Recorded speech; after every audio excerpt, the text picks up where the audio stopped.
Election के बाद अगर स्थितियों की बात की जाए तो स्थितियां बहुत ही गंभीर हैं, चाहे गाय की राजनीति हो या फिर हिंदुत्व की राजनीति हो। और हाल ही में हुए अलवर में मुस्लिम व्यक्ति को मार दिया गया। हमारे साथ मौजूद है डॉक्टर मनीषा बांगर, जिनसे हम ये जानेंगे कि ये जिस तरह की राजनीति हो रही है, खासकर ये जो गाय की राजनीति की अगर हम बात करते हैं तो आप उसे किस तरह से देखते हैं, और उसी चीज़ को अगर हम अलवर की घटना से जोड़ते हैं तो कितनी गंभीर स्थितियां हैं हमारे देश में इस वक्त। देखिए, ये जो राजनीति, गाय की राजनीति बोलो या बीफ की राजनीति बोलो, जिस तरह से आतंक फैलाया जा रहा है, यह एजेंडा और ये राजनीति बीजेपी की शुरू से ही रही है। और ये राजनीति वो है जो कि एक तरह का बाइनरी क्रिएट कराना चाहती है इस देश में, हिंदू बनाम मुसलमान। जिस मात्रा में हिंदू बनाम मुसलमान की चर्चा होती रहेगी, एक चर्चा क्या फॉर होता रहेगा, एक प्रति चर्चा उसके अगेंस्ट होती रहेगी, एक आक्रामक चर्चा होगी हिंदू मुस्लिम बाइनरी को लेके, एक साम्यवाद चर्चा होती रहेगी कि नहीं होना चाहिए इस तरह से आतंक, एक होता रहेगा कि मुस्लिम को प्रताड़ित किया जा रहा है। तो किसी भी तरह से फॉर या अगेंस्ट में बुलवा कर एक तरह का पूरे देश को दो इसमें ये कर वो बाइनरी क्रिएट की जा रही है। तो ये बाइनरी क्रिएट करके बीजेपी करना क्या चाहती है? तो ये तो हमेशा से ही बहुत सामने आई हुई चीज़ है कि बीजेपी ऐसी बाइनरी क्रिएट करके ही हिंदू लोगों के आइडेंटिटी के अंतर्गत SC ST OBC का पोलराइजेशन कर सकती है। तो SC ST OBC के लोगों को बताना कि सबसे अहम मुद्दा आपके लिए कोई अगर है तो आपका एजुकेशन नहीं है, आपके लिए सबसे अहम मुद्दा है तो वो बीफ आप क्या खाएंगे क्या नहीं खाएंगे, इसमें उलझा के रखना। अब आपके लिए आपका प्रतिनिधित्व कितना कम हो रहा है, यूनिवर्सिटीज़ में किस तरह से आपका प्रतिनिधित्व नहीं है, आप लोग हो ही नहीं वहाँ पर, आप ब्यूरोक्रेसी में हो नहीं हो, आप जुडिशरी में नहीं हो, इसके ऊपर SC ST OBC और ख़ासकर OBC के लोगों का ध्यान नहीं जाना चाहिए। यह मामला उतने ही इंटेंसिटी से आता रहेगा जिस मात्रा से OBC जागरूक होता रहेगा। आप देखिएगा, रोहित के टाइम पे जब मामला आया था और उन्नाव का मामला आया था, वो शेड्यूल कास्ट से सीमित रहा है। लेकिन अभी जो JNU में हुआ है, OBC का युवा वर्ग और बिहार की राजनीति, दोनों को अगर आप मिलाकर देखते हैं तो OBC युवा जागरूक हो रहा है और वो अपने दुश्मनों को और अपनी रणनीति, उनके खिलाफ जो रणनीति की जा रही है उसको भी पहचान रहा है। और वो कह रहा है कि अभी मुझे ये मायने नहीं रखता कि राम मंदिर कहाँ बनेगा, मेरे लिए ये मायने नहीं रखता कि कोई बीफ खाएगा या चिकन खाएगा, या वो कहने लगा। और वो सारा उसका फोकसिंग उसके हक और अधिकार और उसके कॉन्स्टिट्यूशनल राइट्स के ऊपर हो रहा है। यह नहीं चाहती कि बीजेपी ये नहीं चाहती कि ये हो। तो इसी वजह से वह जो अभी एक ये हुआ है। दूसरी बात ये हुई है कि बीजेपी को किसी भी तरह से, चाहे वो ADM के तरीके से हो या बहुजन पॉलिटिक्स में जो कुछ कम चीज़ें रह गई हैं उस वजह से हो, अगर वो बहुमत से आई हुई है, बहुमत भी नहीं है, मतलब 22% वोट तो अभी भी BSP के पास है और भी 30% वोट अन्य पार्टियों के पास में है, तो ऐसा कोई खास बहुमत है नहीं। लेकिन फिर भी अभी अपना वो CM बना चुके हैं और क्योंकि उन्होंने मुस्लिम को वोट्स मतलब टिकट्स दिए ही नहीं थे, अभी वह बहुत ही आक्रामक तरीके से मुस्लिम्स को ये बताना चाहती है कि भाई आपके बिना हम लोग राजनीति कर सकते हैं। वो मुस्लिम्स को कम बताना चाहती है लेकिन OBC को ज़्यादा बताना चाहती है कि किस तरह से हमने इनको दरकिनार करके रखा है। और हम मानते हैं कि ये हमारी अखंडता को, हिंदू राष्ट्र को और जो भी उनका विजन है भारत को लेके, उसके लिए कितना बड़ा खतरा है। तो हम ये खतरे को बाजू आपसे रख के रखना चाहते हैं, तो अपने आप को प्रूव कराना चाहते हैं। और इसमें वो बहुत ही ज़्यादा ओवर इंथुजियास्टिक तरीके से कराना चाहते हैं। उनका ये मानना है कि जितना आक्रामक तरीके से वो करते रहेंगे उतना OBC हिंदू की आइडेंटिटी में और हिंदुत्व के फोड़ में आता रहेगा। डॉक्टर मनीषा, मैं आपसे ये जानना चाहूँगी कि जिस तरह से RSS और BJP अपनी एजेंडे पे काम कर रही है, वो हिंदुत्व पे अगर बात कर रही है तो हिंदुत्व पे काम कर रही है, लेकिन जब बात बहुजन या दलित समाज की आती है तो वहाँ दो अलग पहलू और दो अलग चेहरे देखने को मिल रहे हैं, चाहे लाल सलाम की बात हो या नीला सलाम की बात हो। अगर दोनों ही एक है तो फिर भेदभाव कहाँ है? कन्हैया कुमार भी एक नए एजेंडे के साथ आते हैं, उसमें दो मतभेद थे।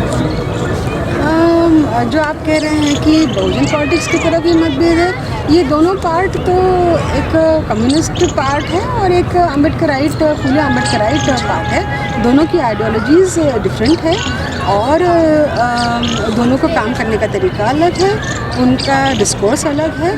तो इसमें ऑलरेडी कोई सामने मतलब समानता है ही नहीं। और भले ही कम्युनिस्ट और लेफ्टिस्ट पार्टीज़ हैं वो बता रही हैं कि हम लोग शेड्यूल कास्टों के लिए काम करना चाहते हैं, मुसलमानों की बात करना चाहते हैं, लेकिन मुसलमानों के परिप्रेक्ष्य में भी आप देखेंगे तो मुसलमानों के लिए इन्होंने हिंदू और मुस्लिम बैनरी बना के रखी है। चर्चा को तो उसी तक ला के रखा है। तो फ़ायदा तो बीजेपी को ही हुआ है कम्युनिस्ट डिस्कोर्स का, जहाँ तक मुसलमानों का सवाल है। बीजेपी और अगर आरएसएस ने आज तक मुसलमानों का सच्चर कमेटी को लेकर या उनके हक और अधिकार को लेकर कोई भी वार्तालाप नहीं किया, कोई भी एजेंडा में नहीं रखा है, उनके प्रोग्रेस से उनको कोई लेना नहीं देना नहीं है, तो क्या कम्युनिस्टों को है क्या? कब उन्होंने कम्युनिस्टों ने कब इस चर्चा को किया है? कब कम्युनिस्टों ने डिस्कशन किया है कि मुसलमानों का कितना रिप्रेजेंटेशन है, ओबीसी में कितना हो रहा है, जनगणना में मुस्लिम कितने ओबीसी में गिने गए हैं, कितने लोगों को वहाँ पर रिजर्वेशन मिल रहा है? यह तो कभी डिस्कोर्स रहा ही नहीं है। मुसलमानों को जब मारा जाता है, जब जान से मारा जाता है, जब उनके ऊपर अत्याचार होती है, तब ये बोलने लगते हैं। लेकिन जो चीज़ें मुसलमानों को एज ए कम्युनिटी वीक कर रही है, उनका एजुकेशन में से बेदखल रहना, उनका एंटरप्रेन्योरशिप में से बेदखल रहना, उनका बिल्कुल छोटे मोटे धंधों में, छोटे मोटे कामकाजों में फंसा पूरा समाज है, हायर एजुकेशन में बिल्कुल नॉन रिप्रेजेंटेड है, तो ये सब चीज़ें कम्युनिस्टों ने कब उठाई है? तो उनको भी कोई लेना देना नहीं है। ये जो डिस्कोर्स अगर किसी ने चलाया है वो तो फुले अम्बेडकराइट आंदोलन के इसमें से मुसलमानों के लिए ये डिस्कोर्स आया है और शुरुआत भी वहीं से हुई है। पसमानदा अगर आप बोलें या मुसलमान की जो इश्यूज़ है, रियल इश्यूज़ है, उनके पानी को लेकर, उनके अच्छे सैनिटेशन को लेकर, उनके एजुकेशन को लेकर, उनकी बीमारियों को लेकर, उनका हेल्थ स्टेटस, यह कम्युनिस्टों ने कब सेंटर स्टेज में आने दिया है? इसके अपोजिट फुले शाहू अम्बेडकरी आंदोलन और वहाँ का मूवमेंट और इसका डिस्कोर्स है जिसमें कि कॉन्स्टिट्यूशनल राइट्स को ही मद्देनज़र रखा गया है और वो हर समाज के कॉन्स्टिट्यूशनल राइट्स को और हर समाज के पॉपुलेशन के हिसाब से उनका रिप्रेजेंटेशन है होना चाहिए, ये रखा गया है। ये पहली बात हुई है। दूसरी बात यह है कि कास्ट जो सबसे ज़्यादा बड़ा अवरोध है इस देश में उन्नति के लिए, प्रगति के लिए, कम्युनिस्ट उस चीज़ को मानते ही नहीं और वो उसके ऊपर कास्ट के ऊपर डिस्कोर्स लाते ही नहीं। तो उनको रिलीजन का डिस्कोर्स, जबकि कम्युनिस्टों के लिए religion does not exist, okay, it doesn't actually, but then they fall into the trap of Hindu Muslim binary. Religious identities को वो मान्यता देते हैं, कास्ट आइडेंटिटीज़ को मान्यता नहीं देते और कास्ट के ऊपर कोई डिस्कशन नहीं करते। तीसरा ये है कि अगर तो ये शेड्यूल कास्ट और ओबीसी और एससीज के लिए काम कर रहे हैं तो लीडरशिप कहाँ है? एससी एसटी ओबीसी की कम्युनिस्ट ऑर्गेनाइजेशंस में, लेफ्टिस्ट पार्टीज़ में इन लोगों की रिप्रेजेंटेशन कहाँ है?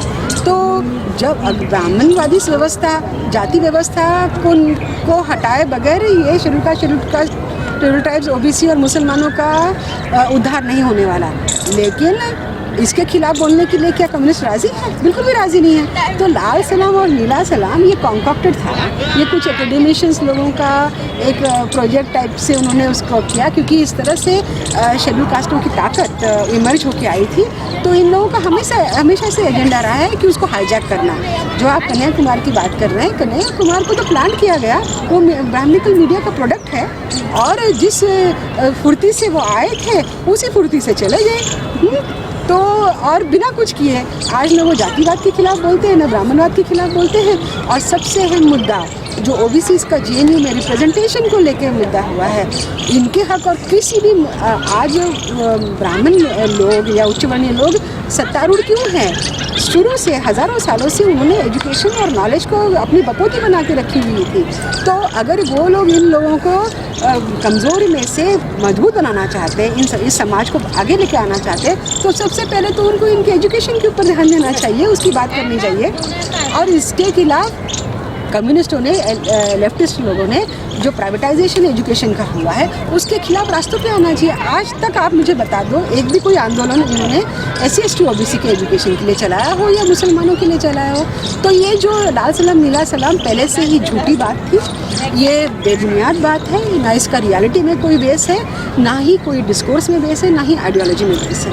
जब बात होती है स्टूडेंट की तो बात कुछ और होती है, कंक्लूजन कुछ और होता है और रास्ता कुछ और निकल के आता है। चाहे JNU में जब जिस तरह से OBC कोटे के लिए बातचीत हो रही है अभी तक उसका कोई कंक्लूजन नहीं निकल के आया है। और साथ ही साथ अगर बात करते हैं तो एक दलित छात्र ने अभी आत्महत्या कर ली, तो इन सब चीज़ों को आप कैसे देखते हैं? देखिए एक समय ऐसा था जबकि यूनिवर्सिटीज़ में Bahujan students, SC ST OBC students के लिए उनकी बात करने के लिए कोई ऑर्गेनाइजेशन ही नहीं थी। और इसी की वजह से चाहे वो टीचर्स का मामला हो या स्टूडेंट्स का मामला हो, 40 साल से कम्युनिस्ट ऑर्गेनाइजेशन सेंट्रल यूनिवर्सिटीज़ में है। और इन्होंने इनके काम करने का तरीका देखिए, इनका साम्यवाद देखिए, इनका एगलिटरियनिज्म देखिए, और ये जो कहते हैं कि हम लोग वॉइस ऑफ वॉइसलेस है, इनका देखिए कि इन लोगों की जो हरकतें थी उस वजह से शेड्यूल ट्राइब्स और OBC के स्टूडेंट्स का प्रतिनिधित्व और परसेंटेज बहुत कम है। इतना ही नहीं तो जो फैकल्टी का है इन्होंने लड़ना चाहिए था, पहले तो उनकी सीटें पूरी करनी चाहिए थी, बैकलॉग को ये करना चाहिए था। इन्होंने कभी वो मुद्दा बनाया नहीं। हाँ, छोटे मोटे मुद्दे लेके बैठे रहे, मेस में ये खाना नहीं मिल रहा, वो नहीं मिल रहा, वो नहीं हो रहा, इस तरह के मुद्दे इन्होंने लिए हैं। और अमेरिका की बात करते, उधर के प्राइवेटाइजेशन की बात करते, इम्पीरियलिज्म की बात करते, लेकिन यहाँ पर अपने देश में जो ब्राह्मणिकल इम्पीरियलिज्म चल रहा है, ब्राह्मणिकल डिस्क्रिमिनेशन चल रहा है, उसकी बात नहीं करते ये। और उसका यह शुरुआत की फैकल्टी के लेवल पर भी और स्टूडेंट के लेवल पर भी और ऑर्गेनाइजेशन लेवल पर भी SC ST OBC का कोई बेस नहीं रहा। अभी मुश्किल से कुछ 1-1.5 साल में बहुजन स्टूडेंट ऑर्गेनाइजेशंस अपने आप को असर्ट करने लगी है और irrespective of the leftist organisations खुद को वो ऑर्गेनाइज कर रही है, क्योंकि उन्होंने लेफ्टिस्ट लोगों की बदमाशी देख ली है and they are in a position to do that. It's a welcome change और ये होना चाहिए। अब जहाँ तक विमर्श की आप बात कर रहे हैं तो विमर्श यहाँ तक पहुँचा है कि OBC लोग का जो यूनाइटेड OBC फोरम है या बापसा है या बहुजन स्टूडेंट ऑर्गेनाइजेशन है, इन्होंने JNU SU इन लोगों ने जो अपने आप को इस पूरे मुद्दे से दरकिनार करके रखा, जिस तरह से उन्होंने मिस्टर कन्हैया कुमार का फर्जी जो आंदोलन, सो कॉल्ड आंदोलन था, वो कहीं से शुरुआत कहाँ हुई या ख़त्म कहीं हुआ पता ही नहीं चला। तो इस तरह के फर्जी आंदोलन को इन्होंने बहुत सपोर्ट किया और उसको बढ़ा चढ़ा के किया। और नजीब के मामले में भी इन्होंने सामने आने का नाटक किया, लेकिन एक्चुअली में बयान इन्होंने लिखित में नजीब के खिलाफ ही दिए हुए हैं, ऐसे भी इन्होंने काम किया है।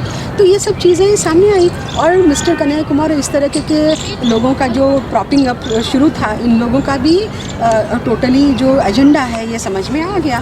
तो अभी बहुजन स्टूडेंट्स अपने बलबूते पे लड़ना चाहते हैं और ये स्टूडेंट यूनिवर्सिटी के अंदर ही नहीं तो वो आंदोलन को यूनिवर्सिटीज़ के बाहर भी लेके जाना चाहते हैं और ये जाना भी चाहिए। तीसरी जो बात हुई है कि वो उसको सीट कम करने का मामला, पहले तो नाफे कमेटी के माध्यम से ये पता चला था कि मुस्लिम स्टूडेंट्स का और SC ST OBC स्टूडेंट्स का कास्ट बेस आइडेंटिटी के ऊपर ही इनका डिस्क्रिमिनेशन होता है। वो लिखित रिपोर्ट है, थोरात कमेटी की रिपोर्ट है। इन चीज़ों को नज़रअंदाज करके वहाँ की फैकल्टी ने, JNUTA ने बड़े बड़े वहाँ पर सेमिनार लगाए नेशन और नेशनलिज्म के ऊपर। नेशन और नेशनलिज्म के मतलब ही है कि हर एक तबके को रिप्रेजेंटेशन देना, तभी तो नेशन बनता है। उस चीज़ को उस तरह से डाइवर्ट करने की कोशिश की। दूसरी बात है, यह लोग आंदोलन चलाने के बजाय, ये लोग आंदोलन चला, जब बापसा और अन्य स्टूडेंट ऑर्गेनाइजेशन आंदोलन चला रही है, बाहर भी सोशल ऑर्गेनाइजेशंस बोल रहे हैं, तो JNU SU ने कोर्ट में चले गए और वहाँ से बहुत ही मतलब उन्होंने पिटीशन क्या डाला और रिज़ल्ट क्या निकल गया, और वो एक तरह से मुहर लगा के लेके आ गए इस बात पे कि सीट कम हो जाएंगी। मोहर लग गया। अगर तो वो पिटीशन डालते ही नहीं थे तो बाहर के आंदोलन से ही और सारा रिप्रेजेंटेशन से और पार्लियामेंट में आवाज़ उठा के, राज्यसभा में आवाज़ उठा के, बाहर आंदोलन चला के यूजीसी गैजेट को या सरकार को उसके सामने दबना पड़ता था। अभी उसके ऊपर सुप्रीम कोर्ट की मोहर लगा दी तो मामला को और वो पेचीदा करके लेके आ गए हैं। तो ये अलग अलग तरीके से ये लोग डिस्टॉर्ट करते हैं, उसको बरगला देते हैं। और दूसरी बात आपने देखी होगी, सामने आई होगी कि मीडिया, पूरा का पूरा media including secular so called progressive media, NDTV जैसे चैनल्स और भी 2-3 चैनल्स जो कम्युनिस्ट चैनल्स हैं, उन लोगों ने भी इस मुद्दे को बिल्कुल भी नहीं उठाया। मिस्टर कन्हैया कुमार ने वहाँ पर आवाज़ क्या बोला तो इधर टीवी पे उनको बुला लिया। उधर रामजस में मिस्टर मतलब जेएनयू के अंदर इतना बड़ा आंदोलन चल रहा है, उसके ऊपर बात नहीं हो रही है, उसके ऊपर टॉपिक भी नहीं डिसाइड किया जा रहा है। वो नेशन एंड डेमोक्रेसी और ऐसे विवादास्पद चीज़ों के ऊपर जो उससे कोई मतलब नहीं है, वह दिल्ली यूनिवर्सिटी में करवाना चाहते थे। और वहाँ पर जब उनको रोका भी जाता है, फर्जी तरीके से ही रोका जाता है उनको। मैं तो कहूँगी ये पूरा प्लान और सुनियोजित है। ये लोगों का ध्यान पूरी तरह से हटाना है, एक तो यूनिवर्सिटीज़ को बदनाम करने के लिए, दूसरी हिंदू मुस्लिम वर्सेस मुस्लिम बाइनरी बनाए रखने के लिए, लिटरली बनाए रखने के लिए, और कास्ट बेस्ड डिस्क्रिमिनेशन को डोमिनेट करके नीचे लेके आने के लिए। दो लोगों को बताना चाहते हैं कि इस देश में सबसे बड़ा मसला जो है, ऐसा बताना चाहते हैं वो कि वो हिंदू वर्सेस मुस्लिम है और कोई देश में मसला ही नहीं है, ऐसा वो बताना चाहते हैं। और उसी तरह से उनकी एक्शंस होती है। उधर वो उनको रोका भी नहीं गया, घंटा भी नहीं हुआ, तो मिस शीला रशीद और बाकी के जो लोग हैं, राकेश सिन्हा, XYZ टाइप के लोग, उनको वहाँ पर इमीडिएटली उसी दिन आफ्टरनून में स्पेस दी जाती है। और एनडीटीवी पूरा का पूरा रामजस कॉलेज ही पूरा जैसे सेट भी नहीं, जैसे मूवी का सेट भी बनने को टाइम लगता होगा, लेकिन ये तो तैयार बैठे रहते हैं कि 1 घंटे में वो सेट बना देते हैं और वहाँ पर विमर्श चलाते हैं। तो ये देखते आना चाहिए। और this we have to see, this is very serious. It is very serious. क्यों आप कह रहे हैं कि कम्युनिस्ट और आम्बेडकरी आंदोलन के लोगों का इकट्ठा आना? मैं कहती हूँ कि इन आम्बेडकरी आंदोलन, फुले शाह आम्बेडकरी आंदोलन और बहुजन डिस्कोर्स जो है, उसके खिलाफ राइट विंग ताकत ही नहीं है, तो इस सो कॉल्ड सेक्युलर ताकत भी उसके खिलाफ है। मैं आपसे अपने मेन मीडिया की बात की। मेन मीडिया में मैं खासकर अगर यूपी चुनाव को देखते हुए अगर देखा जाए, इमेज बिल्डिंग बहुत बड़ा हथियार होता है किसी भी इलेक्शन के लिए। लेकिन अगर बात करें बहन जी की इमेज कुछ और ही तरीके से फ्रेम की गई, जिसका नुकसान उन्हें यूपी इलेक्शन में भी झेलना पड़ा। अब इस चीज़ को किस तरह से देखते हैं? हाँ, की रही है। और जिस तरह से उनके पर्सनल इश्यूज़ को लेके प्रोग्राम चलाए गए एनडीटीवी के ऊपर कुछ दिनों पहले, फिर उसके बाद में बीजेपी कांग्रेस ने मिलकर, इनफैक्ट सपा ने भी मिलकर उन लोगों को, उनको सो कॉल्ड दलित कटघरे में रखने की कोशिश की। इतना उन्होंने करके दिया, कांग्रेस और सपा ने ये किया, बीजेपी उसके आगे चली गई, उनको जाटव के कटघरे में करके करा कि जाटव की ही लीडर है करके ये, और सब लोगों ने मान्यता भी दे दी। ये मान्यता किस तरह से दी जाती है? इधर से बीजेपी बोली नहीं तो उधर से उनके मेन स्ट्रीम मीडिया के कहते हैं कि प्रश्न करते हैं कि आप इस चीज़ को कैसे देखते हैं, आप इस चीज़ को किस तरह से देखते हैं कि शेड्यूल कास्ट और दलित की जो आइडेंटिटी थी और दलित और मुस्लिम का जो कॉम्बिनेशन में था, ये फेल हो गया। फिर मतलब ये ऐलान कर देते हैं, वो उनको कटघरे में डालते हैं, वो उनको माइनॉरिटाइज करते हैं, वो उनको जाति में सीमित करते हैं, और ये इधर से ऐलान कर देते हैं कि वो फेल हो गई है। तो ये इस तरह का ये सुनियोजित और बड़े षड्यंत्रकारी तरीके से, क्योंकि वो नहीं चाहते हैं कि बहुजन पॉलिटिक्स अपने आप पे चले, इंडिपेंडेंट पॉलिटिक्स हो। वो चाहते हैं कि किसी भी तरह से यह सत्ताधारी जातियाँ जो है, रूलिंग कास्ट जो है, उनके आधार पर चलता है।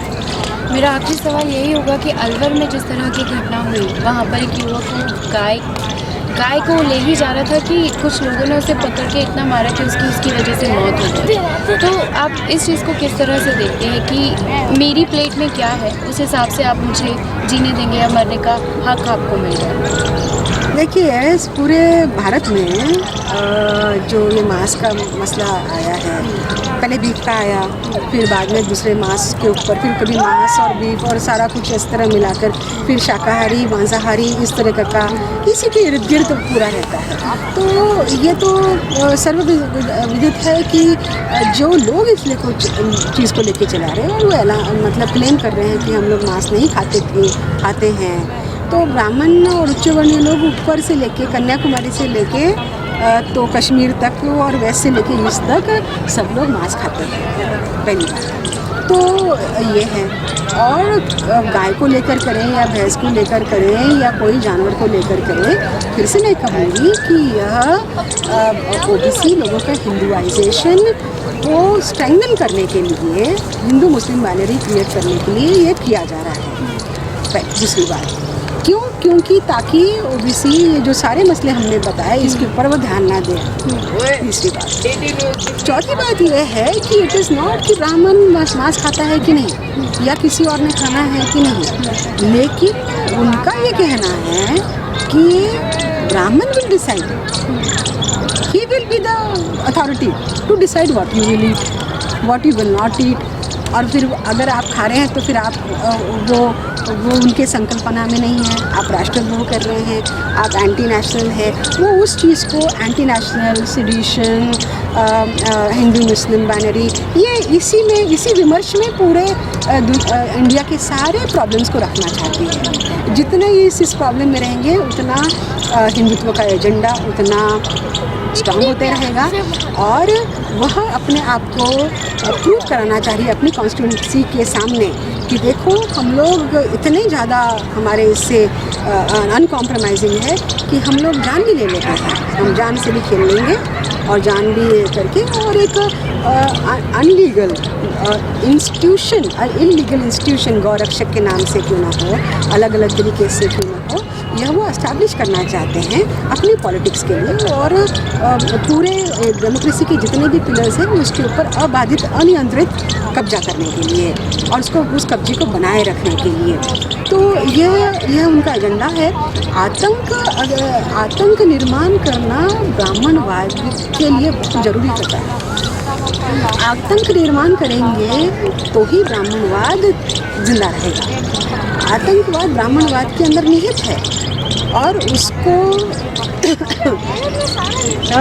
नहीं तो एक माइनॉरिटी शासक वर्ग नहीं कर सकता रूल।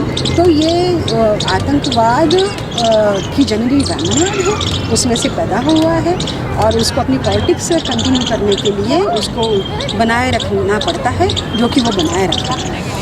सारे सवालों में एक सवाल छूट गया है जो अभी हम देख रहे हैं, एंटी रोमियो स्क्वाड जो जिस तरह से एकदम से अपने हाथ पैर फैला रहा है, आज के युवाओं पर इसका किस तरह से ब्रेन वॉश है, इस चीज़ को किस तरह से देख रहे हैं? मैं इस तरह से देखती हूँ कि देखिए, आप डिमोनेटाइजेशन का मुद्दा ले लीजिए।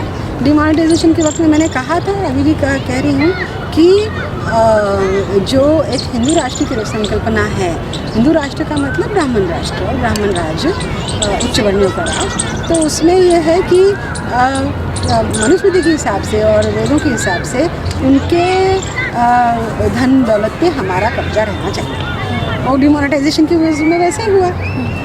अगर तो हिंदू राष्ट्र को और हिंदू से ब्राह्मण संकल्पना को चलाना है और हिंदुआइजेशन अगर कराना है तो उनका कास्ट को जीवित रखना बहुत ज़्यादा ज़रूरी हो जाता है। कास्ट को जीवित रखने का एक ही तरीका है कि लोगों का चॉइस ऑफ मैरिज और एंडोगैमी को बनाए रखने के लिए वो ज़रूरी है। इंटरकास्ट मैरिज ना हो, डिसीजन मेकिंग ना हो, लड़कियां डिसाइड ना करें, अपना पार्टनर ना चुने, फीमेल सेक्सुअलिटी और फीमेल चॉइस को कंट्रोल करके उसको ही बनाए रखा जा सकता है और इन्हीं स्पेसेस के ज़रिए ही उसको बरकरार किया जा सकता है। और फिर वो तो है कि मेन नॉन इश्यूज़ को इशू बनाना, जो इनका एजेंडा है वो तो उसी तरह से है।